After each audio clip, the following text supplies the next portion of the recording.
آخر كلامنا كما بسم الله الرحمن الرحيم. عن انس بن مالك رضي الله تعالى عنه قال قال النبي صلى الله عليه وسلم انما الصبر عند صدمة الاولى، وكما قال نبينا وحبيبنا ومحبوبنا صلی اللہ علیہ وسلم. حضرت انس رضی اللہ تعالیٰ عنہ سے روایت ہے، فرماتے ہیں کہ رسول اللہ صلی اللہ علیہ وآلہ وسلم نے ارشاد فرمایا، صبر تو صدمے کی ابتدا میں ہوتا ہے. مطلب یہ کہ اس وقت کسی انسان کو کوئی صدمہ پیش آئے، کوئی تکلیف کوئی مصیبت پیش آئے، ابتدا اس کو چاہیے کہ وہ آدمی صبر کرے. صبر اسی کو کہا جاتا ہے. علماء نے لکھا ہے ایمان کے دو حصے، آدھا حصہ صبر ہے اور آدھا حصہ شکر. علماء فرماتے ہیں کہ صبر کی حیثیت ایمان میں ایسے ہے جیسے جسم کے اندر سر کی حیثیت ہے. اگر کوئی آدمی مومن ہے اور اس کے اندر صبر نہیں ہے تو معلوم ہوا کہ اس کے پاس جسم ہے جو بغیر سر کے. رسول اللہ صلی اللہ علیہ وآلہ وسلم سے پوچھا گیا کہ سب سے زیادہ مصائب کس پر آئی، تو آپ صلی اللہ علیہ وآلہ وسلم نے ارشاد فرمایا کہ انبیاء پر. سائل نے سوال کیا کہ یا رسول اللہ صلی اللہ علیہ وسلم، انبیاء کے بعد زیادہ مصیبتیں کس پر آئیں؟ تو آپ صلی اللہ علیہ وآلہ وسلم نے ارشاد فرمایا کہ ان پر جن کا تعلق انبیاء کے ساتھ مضبوط ہو. تو جو جتنا دین کے اندر پختہ ہوگا، مضبوط ہوگا، اس کے اوپر پریشانیاں اور تکالیف بھی اتنی زیادہ ہیں. تو کامل مومن وہ ہے جو ان تکالیف پر صبر کر جائے. جیسے کہ حضرت ایوب علیہ السلام، حافظ ابن کثیر رحمۃ اللہ علیہ لکھتے ہیں کہ اللہ تبارک و تعالی نے حضرت ایوب علیہ السلام کو کثیر اولاد عطا فرمائی تھی. اور بعض مفسرین نے لکھا ہے کہ آپ کو اللہ تبارک و تعالی نے 7 بیٹے اور 7 بیٹیاں عطا فرمائی تھی. بہت زیادہ مال و دولت تھی اور بڑے اعلیٰ اور عمدہ قسم کے ان کے گھر تھے اور بڑی اعلیٰ اور قیمتی قسم کی سواریاں اللہ تبارک و تعالی نے ان کو عطا فرمائی تھی اور نوکر چاکر بھی بہت زیادہ تھے. پھر اللہ تبارک و تعالی نے ان کو آزمایا اور آزمائش میں مبتلا رکھا 7 سال اور چند ماہ تک. اور پھر اس مصیبت کے اندر، اس تکلیف کے اندر اللہ تبارک و تعالی نے ان سے ساری نعمتیں واپس لے لی. سارا مال ختم ہو گیا اور نوبت یہاں تک آ گئی کہ آپ کی اہلیہ محترمہ کام کر کے آپ کا پیٹ پالا کرتی. اور اسی صدمے اور اسی تکلیف کے اندر آپ کی ساری اولاد بھی اللہ تبارک و تعالی نے اپنے پاس لے لی. انتقال کر کے ساری اولاد بھی سب کچھ چلا گیا. لیکن ان 7 سال میں حضرت ایوب علیہ السلام کی زبان کے اوپر کوئی شکایت نہیں آئی، کوئی شکوہ نہیں آیا، صبر کے منافی بات کوئی نہیں آئی. پھر جب 7 سال تک انہوں نے اس مصیبت کے اوپر، اس آزمائش کے اوپر، اس امتحان کے اوپر صبر فرمایا تو پھر علماء نے لکھا ہے، حضرت عبداللہ بن مسعود رضی اللہ تعالیٰ عنہ سے روایت ہے کہ 7 سال کے بعد جب اللہ تبارک و تعالیٰ نے انہیں شفا عطا فرمائی تو پھر اللہ تبارک و تعالیٰ نے ان کو اولاد بھی عطا فرمائی اور ان کو وہی مال و دولت پہلے سے زیادہ عطا فرمائی. رسول اللہ صلی اللہ علیہ وسلم نے ارشاد فرمایا کہ اللہ تبارک و تعالیٰ فرماتے ہیں کہ جو آدمی صدمے کی ابتدا میں صبر کرتا ہے تو اللہ تعالیٰ فرماتے ہیں کہ اس کا ٹھکانہ جنت ہے، اس کا صلہ اور اس کا اجر جنت کے سوا اور کچھ نہیں. اور دیکھا جائے تو جب بھی آدمی پر مصیبت آئے، کوئی پریشانی آئے تو آدمی کے پاس 2 راستے ہوتے ہیں.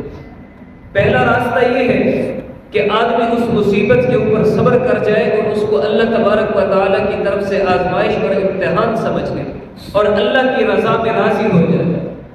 اور دوسرا راستہ یہ ہوتا ہے کہ وہ انسان جزا فضا کرنے لگ جائے، وہ چیخنے چلانے لگ جائے، وہ ہائے بائے کرنے لگ جائے.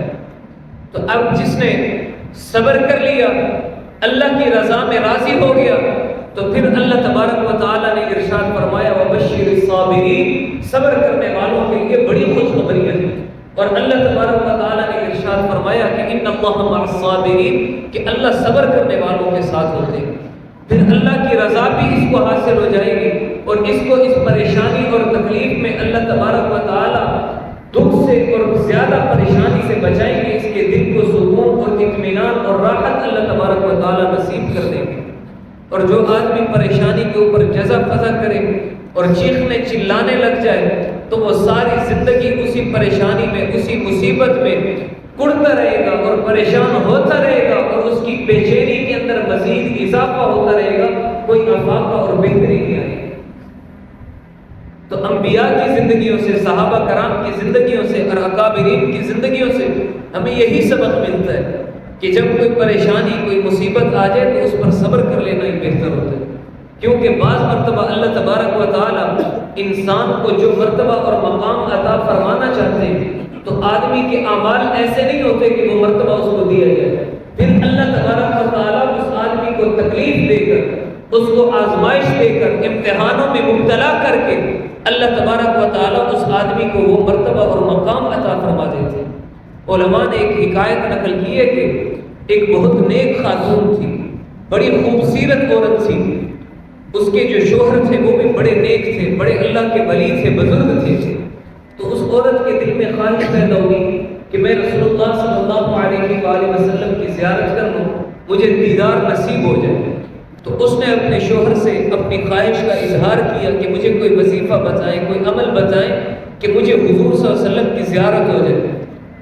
ان کے شوہر نے ان سے کہا کہ آپ اچھے سے تیاری کریں اور دلہن بن کے آ جائیں۔ اب دونوں بوڑھے تھے، بوڑھی عمر تھی، خامد بھی بزرگ تھے، عورت بھی بوڑھی تھی۔ وہ عورت نے اپنے شوہر کی بات مانی، وہ تیار ہو کر اور دلہن بن کے شوہر کے سامنے آ گئی۔ تو ان کے شوہر نے ان کے بھائی کو بلا لیا کہ آ کر اپنی بہن کا حال دیکھو، ہماری عمر دیکھو اور اس کے کام دیکھو، اب یہ دلہن بن کے بیٹھ گئی۔ تو بھائی نے آ کر اس عورت کو ڈانٹا، اس کو خوب غصہ کیا کہ یہ تمہاری کیا حرکت ہے۔ تو اس سے اس عورت کا بہت دل ٹوٹا اور وہ بہت زیادہ روئی، اتنا روئی کہ روتے روتے وہ عورت سو گئی۔ جیسے ہی اس کی آنکھ لگی تو خواب میں رسول اللہ صلی اللہ علیہ وآلہ وسلم کی زیارت ہو گئی۔ اب جب اس کی آنکھ کھلی تو اس نے اپنے شوہر سے کہا کہ آپ نے مجھے کوئی وظیفہ نہیں بتایا، کوئی عمل نہیں بتایا، لیکن اللہ تبارک و تعالیٰ نے مجھے زیارت نصیب فرما دی۔ تو ان کے شوہر نے کہا کہ میں نے آپ کی زندگی کو دیکھا، آپ کے اعمال دیکھے تو آپ تمام اعمال کی پابندی کرتی ہیں، کوئی عمل ایسا نہیں جو آپ سے رہتا ہو، جو رہ جاتا ہو۔ تو پھر میں نے دیکھا کہ ہماری زندگی بڑی محبت سے گزر رہی، بہت پیار بھری زندگی ہم گزار رہے ہیں، آپ کے اوپر کوئی تکلیف، کوئی پریشانی، کوئی دکھ نہیں ہے۔ تو میں نے سوچا کہ آپ کو دکھ ملنا چاہیے، جب دکھ ملے گا تو اللہ تبارک و تعالیٰ اس کی برکت سے آپ کو زیارت نصیب فرما دے۔ تو وہ جب دکھ ملا تو اللہ تبارک و تعالیٰ نے آپ کو زیارت نصیب فرمایا۔ اس کا یہ مطلب ہرگز نہیں ہے کہ انسان اللہ سے دکھ مانگے۔ حضور پاک صلی اللہ علیہ وسلم نے فرمایا کہ اللہ تبارک و تعالیٰ سے ہمیشہ عافیت کا سوال کرنا چاہیے۔ مدینہ طیبہ میں تھے، مذاکرے کے دوران میں نے ساتھیوں سے کہا کہ مدینہ میں جو آدمی بیمار ہو جائے تو رسول اللہ صلی اللہ علیہ وآلہ وسلم نے فرمایا کہ اس پر میری شفاعت واجب ہو جاتی ہے۔ تو ایک ساتھی جب روزہ رسول صلی اللہ علیہ وسلم پہ سلام عرض کرنے کے لیے گئے تو انہوں نے وہاں دعا کر لی کہ اللہ مجھے بیمار کر۔ جب انہوں نے دعا کی واپس ہوٹل پہ آئے تو وہ بہت شدید بیمار ہو گئے، اتنے بیمار ہوئے کہ وہ چلنے کے قابل بھی نہیں تھے۔ بہرحال ان کی میں عیادت کے لیے گیا، میں نے پوچھا کہ بھائی آپ کو کیا ہو گیا، آپ تو اچھے خاصے تھے، بہترین تھے۔ تو انہوں نے، ان کے والد نے بتایا کہ انہوں نے روزہ رسول صلی اللہ علیہ وسلم پہ جا کے یہ دعا کی۔ تو عافیت مانگنی چاہیے اللہ تبارک و تعالیٰ سے، لیکن اگر مصیبت آ جائے، اگر تکلیف آ جائے تو پھر صبر کر لینا چاہیے۔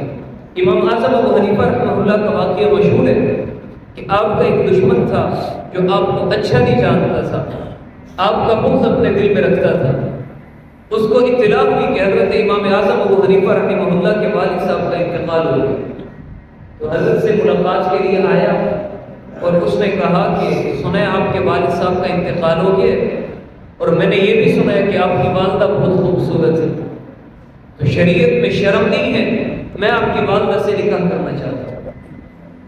امام اعظم ابو حنیفہ رحمہ اللہ اس کی ارادے کو سمجھ گئے، جان گئے کہ کیا چاہتا ہے، کیوں آیا ہے، کیا مقصد ہے اس کا۔ حضرت امام اعظم ابو حنیفہ رحمہ اللہ نے فرمایا کہ بھائی میری والدہ عاقلہ ہے، بالغہ ہے، اس امر کے اندر، اس معاملے کے اندر ان کی رائے معتبر ہوگی، میں ان سے پوچھ کے آتا ہوں، آپ بیٹھے تشریف رکھیں۔ ابھی امام اعظم ابو حنیفہ رحمہ اللہ نے 2-4 قدم گھر کی طرف بڑھائے تھے کہ اس آدمی کے پیٹ میں شدید درد ہوا اور اسی درد کے اندر اس کی موت وہیں پہ موت ہو گئی۔ پھر امام اعظم ابو حنیفہ رحمہ اللہ کے بارے میں لوگ کہا کرتے تھے کہ اس آدمی کو امام اعظم ابو حنیفہ کا صبر لے گیا۔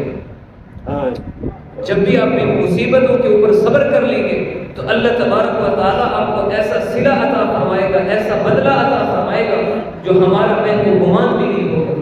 دعا ہے کہ اللہ تبارک و تعالیٰ ہم سب کو صبر کی توفیق عطا فرمائے۔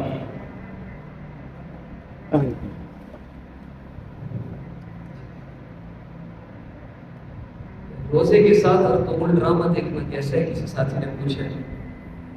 ناجائز ہے، بالکل حرام ہے، کیونکہ اس ڈرامے کے اندر نامحرم عورتیں ہوتی ہیں۔ اگرچہ تاریخ کی غرض سے بھی دیکھا جائے کہ اس سے تاریخ کا علم ہو جائے تب بھی ناجائز ہے۔ اگر ویسے تاریخ پڑھنے کا شوق ہے، تاریخ کو سمجھنا چاہتے ہیں، جاننا چاہتے ہیں، تو علماء نے بہت بڑی بڑی کتابیں لکھی ہیں۔ روزے کے ساتھ دیکھنا، رمضان کے اندر دیکھنا، یہ ڈبل گناہ ہے، زیادہ گناہ ہے، کیونکہ جس وقت کے اندر اور جس جگہ کے اندر نیکی کی اہمیت بڑھ جائے اس وقت کے اندر اور اس جگہ کے اندر گناہ کی سزا بھی بڑھ جاتی ہے۔ دعا ہے کہ اللہ تبارک و تعالیٰ ہم سب کو